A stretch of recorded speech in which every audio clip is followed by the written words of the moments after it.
Hello and welcome to Reading with Leon. Today we are going to read The Little Mermaid, Two of a Kind.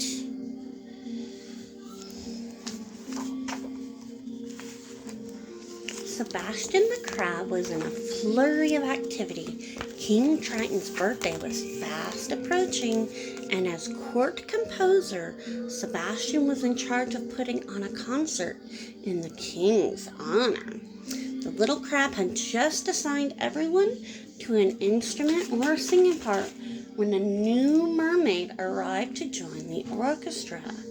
Sebastian wasted no time introducing her to King Triton's daughter Ariel and her friend Flounder the fish. "This is Coral," Sebastian told them. "Do you think you could look after her for a bit?" The court composer needed some time to review his music and decide where to put Coral in the performance before the next rehearsal. "Don't worry, I'll take good care of her," said Ariel.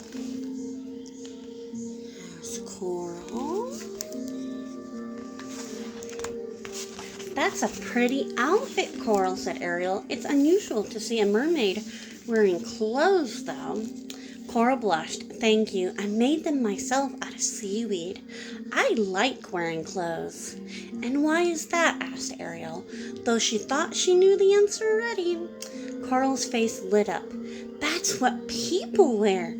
I've seen them." "I know," Ariel replied. "I've been up to the surface, too."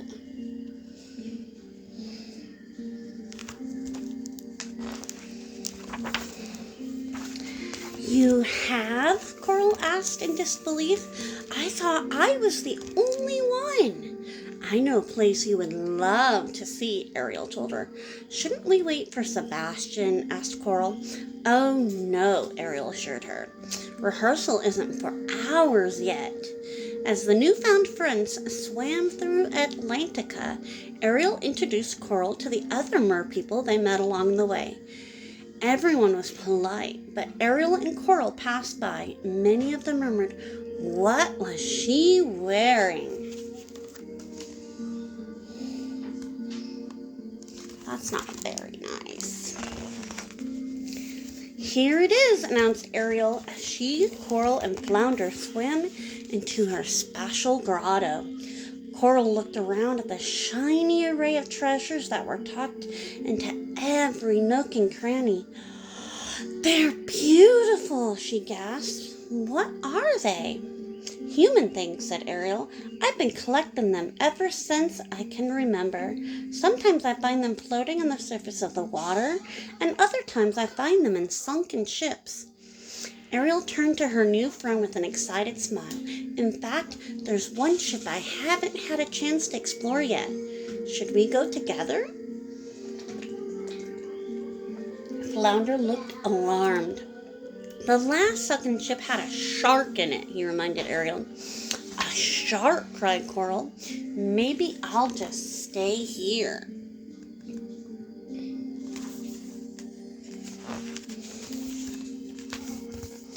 "You're such a guppy," Ariel good-naturedly scolded Flounder.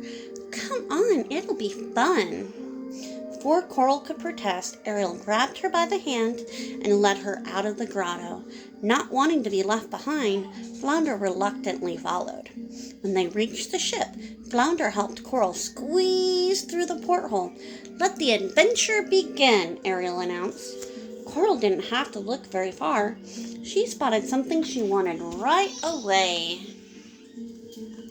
What do you think she spotted? "Isn't it lovely?" asked Coral, holding up the fancy pink cloth. "It sure is," agreed Flounder. "What is it?" "I think it's something to wear," answered Coral. "What do you think, Ariel?" "I think we better go ask Scuttle," Ariel replied. "He'll know for sure. He knows all about humans." So up to the surface they swam, where they discovered Scuttle sunning himself on the rock. "This here," began Scuttle with authority, "is a nifty invention humans use to clean the decks of their ship. All you do is put this little number on, step into a bucket of water, and presto, to get the bottom wet, then walk back and forth across the deck. Then the ship is clean as a whistle." I don't think he's correct. He's so silly. Coral wanted to stay and talk to Scuttle some more, but it was time for rehearsal. By this time, Sebastian had decided what Coral would do in the concert. "Just bang these together when I give you the cue," instructed Sebastian as he handed her a pair of cymbals. The orchestra began to play, and Sebastian pointed his conductor's baton at Coral, but instead of bringing the cymbals together, she dropped one of them. Sebastian looked annoyed. "Let's try it again, from the top," he told the orchestra. Once again, a cymbal slipped from her grasp. "Ariel, will you please help our new musician?" Poor Coral. "I'm sorry," Coral said. "I'm kinda clumsy." "Just relax," Ariel told her. "Now pretend I'm Sebastian." She waved her arms as if conducting an imaginary orchestra. Then she looked at Coral and pointed. Coral picked up her cymbals, brought them together, and let them fall. Ariel gave a weak smile. "Well, at least you played them before you dropped them this time," she said. Coral took her place back among the orchestra. "I can do this," she whispered to herself. This time, when Sebastian gave Coral her cue, she held on tightly to her cymbals and banged them together with a resounding crash. Ariel applauded. Coral smiled broadly and gave a bow. "Uh-oh," thought Ariel as she watched Coral fall forward onto the drum. Poor Coral. "This is a disaster," moaned Sebastian. "Coral, I know you mean well, child, but I can't have instruments or musicians flying all over the stage. I'm not sure my orchestra is the place for you." Coral's face fell. "You mean I can't be in the concert?" she asked. Ariel spoke up before Sebastian could answer. "Of course you can," she said. "Coral," the little mermaid continued, "you and I are alike in so many ways. I'm betting that we have something else in common, too." "What's that?" Coral asked. Ariel and Sebastian looked at each other and smiled. "Singing!" they cried. Before Coral could say a word, Sebastian added, "Then it's all settled. Coral, you will sing a solo in the concert tomorrow." Oh, I bet Coral's scared.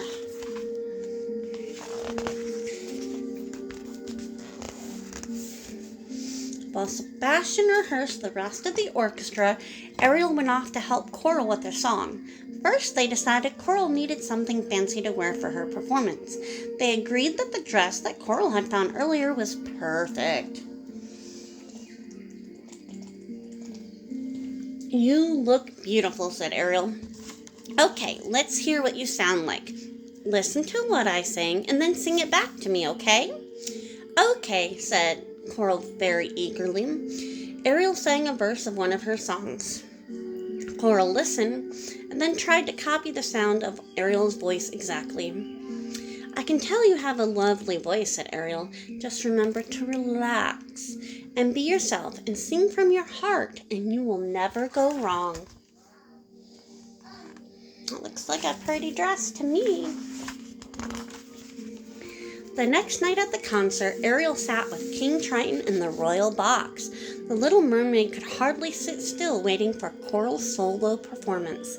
Finally, the moment came. Coral swam to the center of the stage, took a deep breath, and sang sweet and clear. When her song was done, the audience burst into applause.